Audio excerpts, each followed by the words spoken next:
SOFI stock closed under 8% on Friday, and unfortunately a lot has to do with that Silicon Valley Bank news that is kind of destroying the financial market at the moment. So in today's episode, I want to take a closer look at that, but I also want to take a closer look at some recent updates that might have appeared for SOFI this week. So let's take a closer look in today's episode.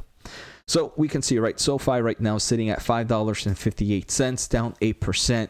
We do see after hours the stock is up over 1%. Obviously very hard to determine what's the reason for the after hour move. Fortunate, year to date, SOFI has returned 24% to investors, even if you account this kind of 8% drop. Unfortunately, if we take a closer look from its all-time highs, the stock is still down over 77%.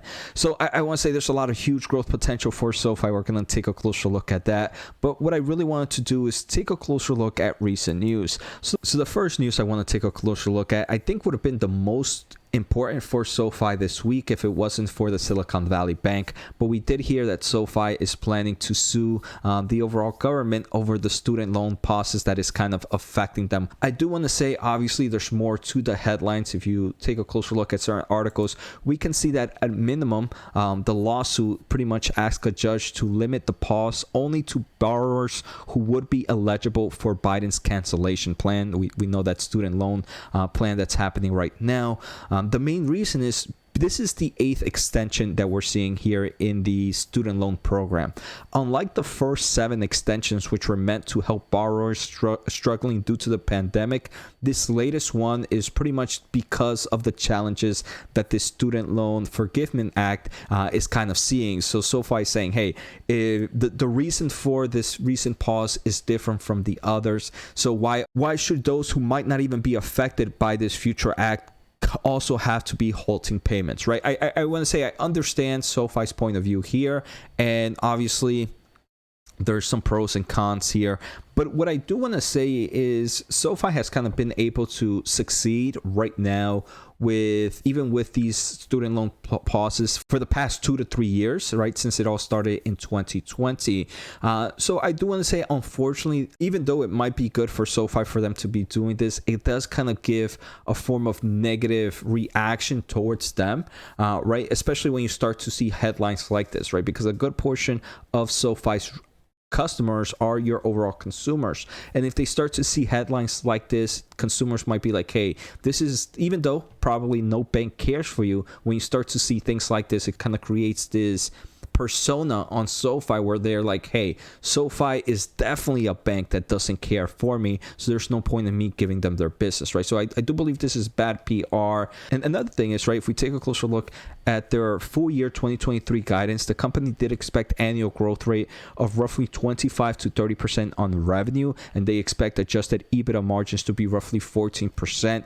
If we look at the transcript, when they gave this guidance, they are assuming that originations of student loan isn't expected to start picking back up until August of 2023, because this new student loan pause ends in June, but is followed by a 60-day extension. So they don't expect maybe some form of originations to start rebuilding here until August of 2023. So it does seem like SOFI already had kind of their guidance projected with a lot of these student loan pauses. So I don't think investors were really worried about this either, in at least in the short term, right, in the next upcoming quarters. Before we go any further, I want to thank you for watching, and I need your help to reach my goal of 30,000 subscribers by the end of the year. So if you can do me a favor, hit that subscribe button and thumbs up. Also, if you want some fantastic insight into the semiconductor industry, join my other channel, Semiconductor Investing and More, where I use my electrical engineering background to break down the semiconductor market. Finally, I want to thank the Motley Fool for sponsoring this video, and check out fool.com/Jose for the 10 best stocks to buy now. With that link, you get a promotional offer for their subscription service. Now, let's continue with today's episode. I mean, if we take a closer look at their lending segment here in forms of origination for the full year of 2020, 2021, and 2022, we can see how it has kind of decreased dramatically over the years. In 2020, it was roughly $5 billion in origination. In 2022, it's roughly $2.2 billion. In 2023, right, we did expect at least the first half of the year to be weak and then kind of see some growth from there. we're going to see if that's the case, right? Who knows if there's going to be another extension from here.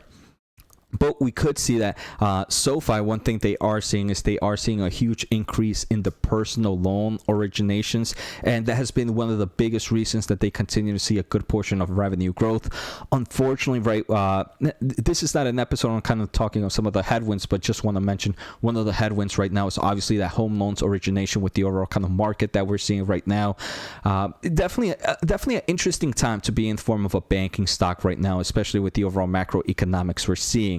So let me know. I'm pretty sure most people watching here are SOFI stock investors. How do you feel about SOFI kind of going with the lawsuit for these extra extensions that are happening? Obviously, we saw the reason for this extension is different from the others, so it makes sense. But I want to hear from you as an investor on what you see, and do you think this was a good or bad PR move? So the next thing we're going to take a closer look at is the big news. So we have heard from Silicon Valley Bank, right? Everything happening there. SoFi just wanted to reaffirm to investors that, hey, we have no assets with them.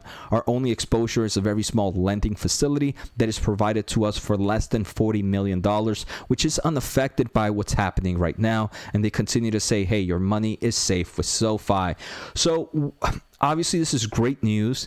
I do want to say, I believe the main reason the stock is down 8% right now is not because the investors were fearful that SoFi had some form of exposure to SVB. And even if they did, I don't think that was the main reason for the stock price.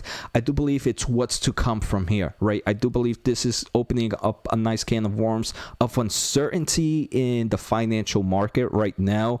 And investors don't know what's going to happen from here. And that uncertainty always creates added risk.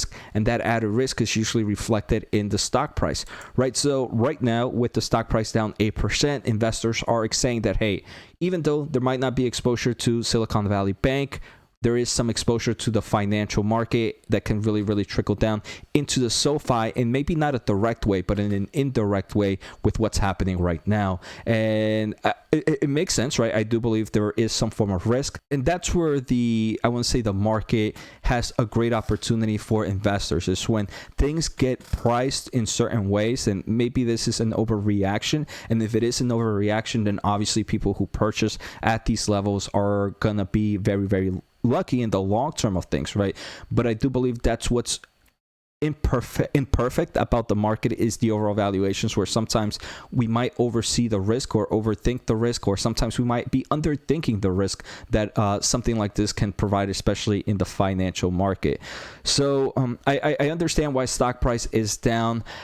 I do want to say something great came out though on yesterday, on Friday. The CEO came out and said, and kind of showcase with his money, that he's still very bullish in his company and he has nothing to worry about. He ended up purchasing roughly 180,000 shares at an average price of $5.50 roughly, which is roughly a $1 million purchase in one day. I think that's pretty impressive. I think this is a great PR move, right? Where unlike that SoFi suing was a negative PR move, I believe something like this is a great PR move for investors, at least. Maybe not for the consumers, but a great PR move for investors that say, hey, look, I'm putting $1 million right now. I'm showcasing that I believe our company is strong and we have nothing to worry. So this is something that I'm telling the investors. I'm showcasing with my own money that this is how that things are gonna be okay, at least on our end. So I think that was a huge bullish case for investors, and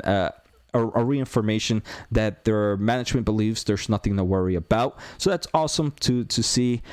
SoFi stock, like I mentioned, I don't own the shares, but I can definitely see both the bearish and bullish cases for the company right now. We saw the stock price is down over 70%.